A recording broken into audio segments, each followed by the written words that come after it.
Manifestation करना बच्चों का खेल है, यानी मैनिफेस्टेशन करना इतना ज़्यादा आसान है जितना आप सोच भी नहीं सकते। और यही मैं आज की इस वीडियो में बताऊंगा भी, और आपको ये भी बताऊंगा कि क्यों यही सच है। और हो सकता है फिर यहाँ पे आपका क्रॉस क्वेश्चन हो कि अगर मैनिफेस्टेशन इतना सिंपल है या बच्चे भी इसे कर सकते हैं तो हम क्यों नहीं कर पाते। तो इसका आंसर है कि कहीं ना कहीं जब हम बड़े होते हैं, हमारे अंदर का जो एक बच्चा होता है, जिसे हम इनर चाइल्ड भी अगर कहते, तो कहीं ना कहीं उसकी जो एसेंस होती है वो ख़त्म होने लगती है। हम जब बड़े होते हैं तो मोस्टली अपनी लाइफ को बहुत ज़्यादा सीरियसली लेकर के चल रहे होते हैं, जो कि बचपन में हमारे साथ प्रॉब्लम नहीं होती है। अगर हम किसी बच्चे को किसी चीज़ को करने को कहे तो वो बस उसे करेगा रेपिटेशन के साथ, और यही उसकी खासियत होती है। और साथ में ही जब बच्चों को हम कोई चीज़ बताते हैं तो उन्हें ज़्यादा चीज़ों की नॉलेज नहीं होती है। वो बस ये समझते हैं कि आपने बोला है या उन पे या उनको जिस पे ट्रस्ट है उन्होंने अगर कहा है तो वही चीज़ सही है, तो बस वो उसी तरीके से चलते हैं अपनी लाइफ में। और बहुत ज़्यादा नॉलेज नहीं होती है, जिसकी वजह से क्या होता है कि बहुत सारे डोमिनेटिंग थॉट्स या बिलीव्स नहीं होते हैं पहले से। यानी बच्चों का माइंड जो होता है वो क्लियर होता है, बिलीफ बहुत ज़्यादा पहले से नहीं होते हैं, तो नए बिलीफ को एंटर कराना बहुत ईजी हो जाता है। वहीं जो हम एडल्ट्स होते हैं, बड़े लोग होते हैं, हमारे ऑलरेडी बहुत सारे बिलीव्स होते हैं। कोई भी चीज़ जब हम जानते हैं या जिसके बारे में हम सुनते हैं तो हम क्रॉस क्वेश्चनिंग बहुत ज़्यादा करते हैं, जिसमें कोई भी गलती नहीं है, कुछ भी गलत नहीं है इसमें। लेकिन बेसिकली हम अपने माइंड को कन्विंस नहीं कर पाते हैं इस जगह पर कि क्यों ये चीज़ हमें करनी चाहिए और क्यों ये चीज़ से हमें एक्चुअल में बेनिफिट होता है। अगर कोई बच्चा किसी चीज़ को लेकर के जिद करता है तो आप उसको जिद को पूरी करने के जगह बस उसको ये बोल दो कि अगर तुम्हें ये चीज़ चाहिए तो तुम्हें ये चीज़ अफर्म करनी पड़ेगी, या फिर इस बात को रिपीट करना पड़ेगा बार बार, तुम्हें ये चीज़ मिल जाएगी। तो वो बच्चा क्या करेगा, वो टाइम नहीं लगाएगा, दिन रात उसी बात को रिपीट करता रहेगा। लेकिन सेम चीज़ अगर किसी एडल्ट को बोली जाए कि तुम्हें ये चीज़ तुम्हारी लाइफ में चाहिए तो तुम ये एफर्मेशन को रिपीट करते रहो, वो 100 तरह के सवाल पूछेगा कि क्या ये सही है, क्या ये गलत है, क्या ये मुझे करना चाहिए, इससे करने से क्या होगा, अगर ये करने से हो जाता तो सभी के पास ये चीज़ होती। पर सभी के पास एक्चुअल में देखोगे तो नहीं है। तो बस एक डिफरेंस आपको ये समझना होता है कि बच्चों का जो दिमाग होता है पहले से बहुत ज़्यादा उसमें रिप्रोग्रामिंग नहीं होती है, इसीलिए न्यू रिप्रोग्रामिंग डालना बहुत इजी हो जाता है। इसीलिए डिपेंड करता है, हमारे बचपन पे भी डिपेंड करता है कि हमारी रिप्रोग्रामिंग किस तरीके से हुई है, उसी तरीके से आज हमारी रियलिटी है।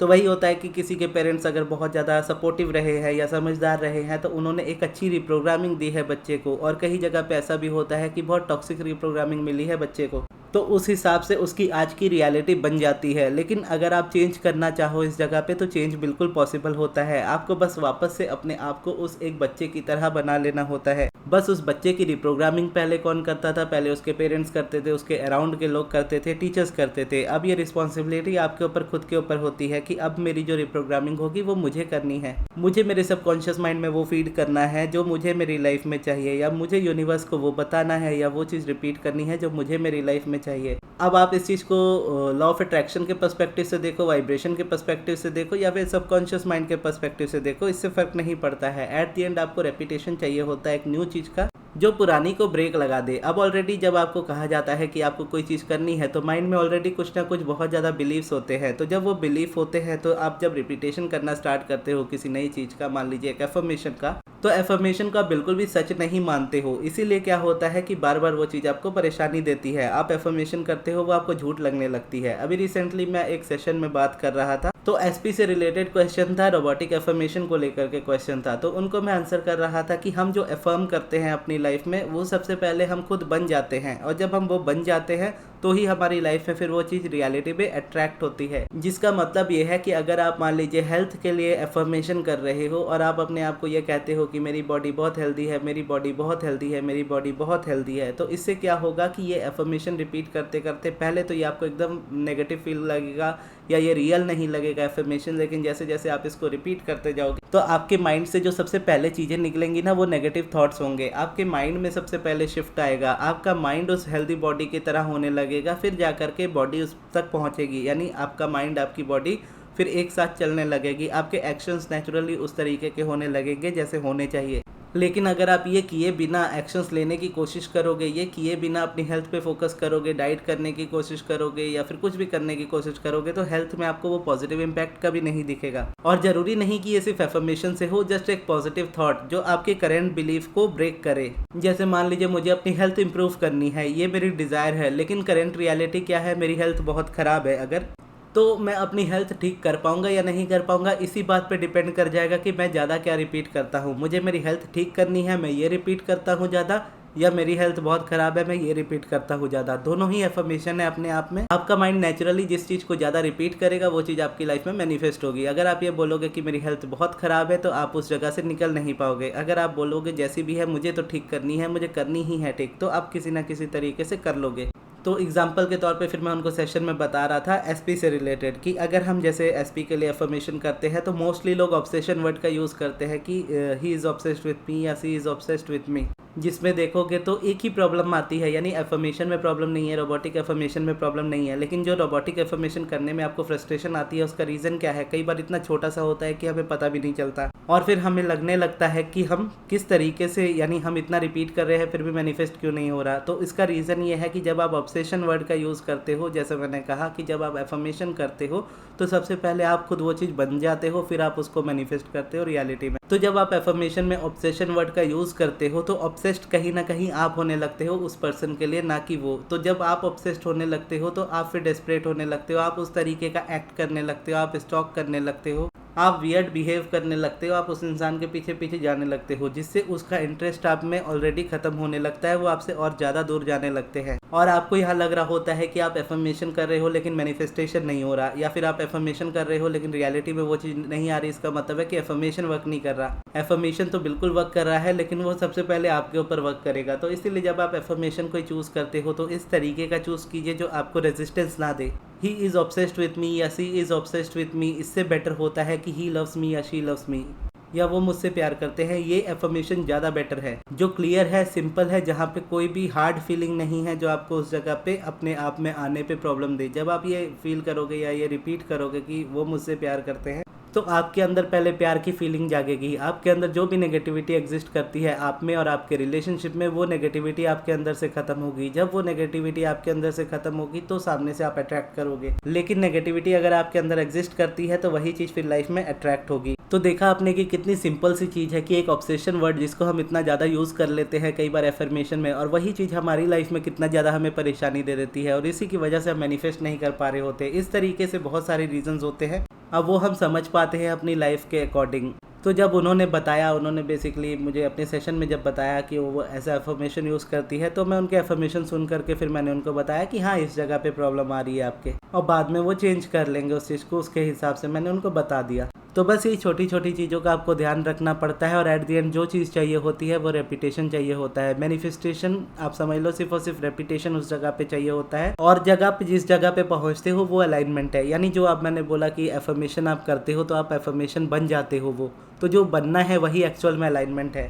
आप लव अट्रैक्ट करना चाहते हो आप लव बन जाओ, आप मनी अट्रैक्ट करना चाहते हो आप वेल्थ बन जाओ या अबंडेंट बन जाओ। अगर आप सक्सेस हासिल करना चाहते हो अपनी लाइफ में तो अपना माइंड सक्सेसफुल बना लो, तो जो चीज़ आप होंगे वो चीज़ आप अपनी लाइफ में अट्रैक्ट करेंगे। जैसे लॉ ऑफ अट्रैक्शन में कहा जाता है ना कि आप वो नहीं अट्रैक्ट करते जो आप चाहते हो, आप वो अट्रैक्ट करते हो जो आप हो। ये बोलने का एक अलग सा तरीका है, ये कोई बहुत बड़ी चीज़ नहीं है। बहुत से लोग इस चीज़ को एक नेगेटिव वे में ले लेते हैं कि इसका मतलब ये है कि अगर हम जो चीज़ चाहते हैं वो हमें नहीं मिलती और जो हमें वो मिलता है जो हम हैं, तो इसका मतलब ये है कि हम जो चाहते हैं वो हमें नहीं मिल सकता। ऐसा नहीं है। ऐसा आप समझ लो कि ऐसा सिर्फ इसीलिए कहा जाता है कि पहले वो बनो आप, क्योंकि आप अंदर से जिस तरीके का वाइब्रेट कर रहे होंगे उसी तरीके से आपकी रियलिटी होगी, और रेपिटेशन से आपके बिलीव्स चेंज होते हैं। आज अगर आप किसी चीज़ पे स्ट्रांगली बिलीव करते हो और वो चीज़ नेगेटिव हो या पॉजिटिव हो, वो एक सिंगल थॉट से ही कभी ना कभी स्टार्ट होती है, जिसका कंटिन्यूस रेपिटेशन उसके पर बार बार फोकस जब जाता है तो उसकी वजह से आपका बिलीफ बनता है, फिर रियलिटी बनती है। तो उसी तरीके से चाहे आप एफर्मेशन लो, चाहे आप सब्लिमिनल लो, चाहे आप रोबोटिक एफर्मेशन लो, चाहे आप स्क्रिप्टिंग लो, चाहे आप पॉजिटिव एस्पेक्ट्स लो, चाहे आप ग्रेटिट्यूड लो, जो भी लो वो मैटर नहीं करता। अगर सिर्फ आपका मैनिफेस्टेशन गोल है तो ऑब्वियसली अगर आप किसी पर्टिकुलर सब्जेक्ट पे वर्क कर रहे हो, एसपी, करियर, मनी, जो भी चीज़ है, अगर पर्टिकुलर सब्जेक्ट पे वर्क कर रहे हो तो उस सब्जेक्ट से रिलेटेड कोई चीज़ ऐसी होनी चाहिए जिसको आप बार बार रिपीट कर सको। और रेपिटेशन भी अगर आप अपनी लाइफ में करना चाहते हो तो उसके लिए एक चीज़ आप बना लो, यानी एक प्रोसेस आप अपना ऐसा कर लो कि ये प्रोसेस मेरा फेवरेट है, इससे बाहर मुझे जाना ही नहीं है। जैसे मान लीजिए कि आपने चूज़ कर लिया कि अब मुझे सिर्फ और सिर्फ एफर्मेशन करना है, तो इससे क्या है कि आपका मन भटकना बंद हो जाएगा। यानी ज़रूरी नहीं होता कि आप हर एक प्रोसेस को, यानी हर एक डिज़ायर को मैनिफेस्ट करने के लिए डिफरेंट प्रोसेस चूज़ करो, एक से ही सारा हो जाता है। पॉजिटिव एस्पेक्ट से भी सब कुछ हो जाएगा, मेडिटेशन से भी सब कुछ हो जाएगा, एफर्मेशन से भी सब कुछ हो जाएगा, सारी चीज़ों से सब कुछ हो जाएगा। देखना यह है कि मुझे क्या ईजी लगता है, मैं किस चीज़ को ज़्यादा टाइम दे सकता हूँ। अगर मान लीजिए मुझे लगता है कि एफर्मेशन वो चीज़ है, तो मैं क्या करूँगा, मैं सारी चीज़ों को छोड़ दूँगा और सिर्फ फोकस रखूँगा कि एफर्मेशन करना है। एफर्मेशन के अलावा मुझे कोई दूसरा प्रोसेस छूना भी नहीं है। तो इससे क्या होगा कि अब मुझे हेल्थ मैनिफेस्ट करनी है, मनी मैनिफेस्ट करना है, एसपी मैनिफेस्ट करना है, चाहे करियर मैनिफेस्ट करना है, मैं हर चीज़ एफर्मेशन से ही मैनिफेस्ट करूँगा, या हर चीज़ मैं सब्लिमिनल से ही मैनिफेस्ट करूँगा। जो भी आप चूज़ करोगे उस हिसाब से। तो जब आपने इसको चूज़ कर लिया तो फिर क्या है, आपको बस उसको प्रैक्टिस करना है, उसको रेपिटेशन देना है। जो स्टार्टिंग में स्लो होगा धीरे धीरे बढ़ता चला जाएगा। जैसे मान लीजिए एक रोबोटिक एफर्मेशन आपने ली, उस रोबोटिक एफर्मेशन को आपने नोट डाउन किया और आप जब भी उसको पढ़ने बैठे आपने उस एक पर्टिकुलर एफर्मेशन को 5 से 10 बार रिपीट किया, और ऐसा आपने दिन में 3 से 4 बार किया। और ऐसा करते करते क्या होगा कि स्टार्टिंग में हो सकता है आप 1 बार टाइम दो, 2 बार टाइम दो, धीरे धीरे क्या है कि वो रेपिटेशन बढ़ता जाएगा। जब एक बार एफर्मेशन आपको याद हो जाएगी तो नेचुरली आपका माइंड दिन भर में उसको रिपीट करता रहेगा, और रेपिटेशन आपको रिजल्ट एट द एंड देते हैं। और आप ही यहाँ पे होते हो जो पीछे हट जाते हो। यानी अगर आप रोबोटिक एफर्मेशन छोड़ देते हो या उस प्रोसेस को छोड़ करके कोई दूसरा स्टार्ट करने लगते हो, तो आप क्या करते हो, आप जीरो से वापस से स्टार्ट कर रहे हो। वो भी एक तरीका है। जैसे मान लीजिए कि आप प्रोसेस चेंज करते करते आगे चलते हो, वो भी एक तरीका है, उसमें भी प्रॉब्लम उतनी नहीं है। लेकिन समझना ये है कि अगर एक बार आपने कमिटमेंट कर दी अपने फोकस के लिए कि मुझे एक चीज़ पे फोकस करना है, तो आपको प्रोसेस चेंज करने की उस समय ज़रूरत नहीं होती है। जब माइंड बहुत रेस्टलेस होता है और बहुत नेगेटिव फीलिंग आपके अंदर होती है, तब आप प्रोसेसेस को चेंज करते करते चलते हो। कि स्टार्टिंग आपने मेडिटेशन से किया, फिर आप एफर्मेशन करने लगे, फिर आप सब्लिमिनल सुनने लगे, और उसके बाद आपने पॉजिटिव एस्पेक्ट्स लिखना स्टार्ट किया और मैनिफेस्ट हो गया। और दूसरा ऐसा भी है कि जहाँ पे आपने सिर्फ रोबोटिक एफर्मेशन किया और मैनिफेस्ट हो गया। तो इस तरीके से क्या होता है कि रेपिटेशन हम देते हैं, डेली डेली हम किसी चीज़ को रिपीट करते हैं जब तक उस चीज़ को रियलिटी ना बना ले। तो रियलिटी जो उस समय हमारी होती है स्टार्टिंग में, बेसिकली जो आंखों के सामने दिख रहा होता है, वो उस समय की सबसे बड़ी प्रॉब्लम होती है, जो कि एक्चुअल में देखा जाए तो प्रॉब्लम नहीं है, क्योंकि वो एक रियलिटी है जो ऑलरेडी बन चुकी है आपके पास्ट के थॉट से रिलेटेड। तो अभी जो करेंटली आपके माइंड में थॉट्स चल रहे हैं, वो आगे आने वाला मैनिफेस्टेशन करेंगे। अगर थॉट उसी तरीके के हैं जैसी रियलिटी इस तरफ है अभी इस समय है, तो इसका मतलब है कि आने वाले टाइम में भी रियलिटी ऐसी ही रहेगी, इससे वर्स्ट रहेगी। लेकिन अगर आप किसी तरीके से रीफ्रेज कर लेते हो उन एफर्मेशंस को या उन थॉट्स को जो आपके माइंड में चल रहे हैं, और उन न्यू थॉट्स को अगर आप बार बार रिपीट करते हो, तो एट द एंड आप मैनिफेस्टेशन तक पहुंच ही जाओगे, अगर आप पीछे नहीं मुड़ते हो या अगर आप रुक नहीं जाते हो पूरी तरह से। तो इसीलिए कहते हैं कि मैनिफेस्टेशन एक्चुअल में बहुत ईजी है। आपको क्या करना होता है, बस एक बार इस तरीके से कुछ मैनिफेस्ट करना स्टार्ट कर दो, चाहे वो छोटी से छोटी चीज़ हो। अगर आपकी डिज़ायर बहुत बड़ी है, आपको लगता है वो चीज़ आप नहीं कर पाओगे इस प्रोसेस से मैनिफेस्ट, तो उससे कम रेजिस्टेंस वाला कुछ मैनिफेस्ट करके देख लो, उससे छोटा कुछ मैनिफेस्ट करके देख लो। एक बार जब आप उसको मैनिफेस्ट कर लोगे, तो उसके बाद क्या होगा कि आपके पास एक्सपीरियंस होगा उस चीज़ में आगे बढ़ने के लिए। और एज अ ह्यूमन बीइंग हम अपने एक्सपीरियंसेस पे ज़्यादा बिलीव करते हैं, लोगों की बातों से भी ज़्यादा। तो जब आपको मैनिफेस्टेशन का एक्सपीरियंस मिल जाएगा, तो उस समय आपके लिए ये चीज़ और इजी हो जाएगी। और इस जगह पर अगर आपको लगता है कि आपको पर्सनल हेल्प चाहिए, और आप सेशंस यहाँ पे ले सकते हो, या फिर आप पर्सनल सब्लिमिनल बनवा सकते हो, या फिर आप रोबोटिक एफर्मेशन ऑडियो बना सकते हो। तो ऑडियोज़ बनवाने के लिए या फिर सेशन लेने के लिए आप मुझे पर्सनली कॉन्टैक्ट कीजिएगा मेरे बिजनेस वाले व्हाट्सएप नंबर पे, जो मैं आपको कमेंट बॉक्स में दे दूंगा। और क्योंकि अब आपकी डायरेक्टली बात मुझसे होगी, तो चाहे आप सब्लिमिनल लेते हो या फिर आप सेशन लेते हो या फिर रोबोटिक एफर्मेशन लेते हो, तो आप पर्सनली मुझसे ही बात करके वो चीज़ करोगे। तो ऐसे में आपकी सिचुएशन के हिसाब से समझ करके मैं आपको बेटर गाइड कर पाऊँगा उस जगह पे। और अगर आप मुझे कांटेक्ट कर रहे हो तो व्हाट्सएप पे मैसेज ही कीजिएगा, क्योंकि ये व्हाट्सएप का नंबर है, कॉलिंग नंबर नहीं है, इस पर कॉल नहीं लगेगा। और रिसेंटली ही यानी कुछ दिन पहले जो वीडियो मैंने बनाई थी, उसमें मैंने एक बहुत अच्छी सक्सेस स्टोरी शेयर की थी, जो मेरे दिल के भी बहुत करीब है। अगर आपने वो नहीं सुनी है तो यहाँ से आप उसे ज़रूर सुनिएगा। तो ये थी हमारी आज की वीडियो। इस वीडियो को यहाँ तक देखने के लिए बहुत बहुत धन्यवाद।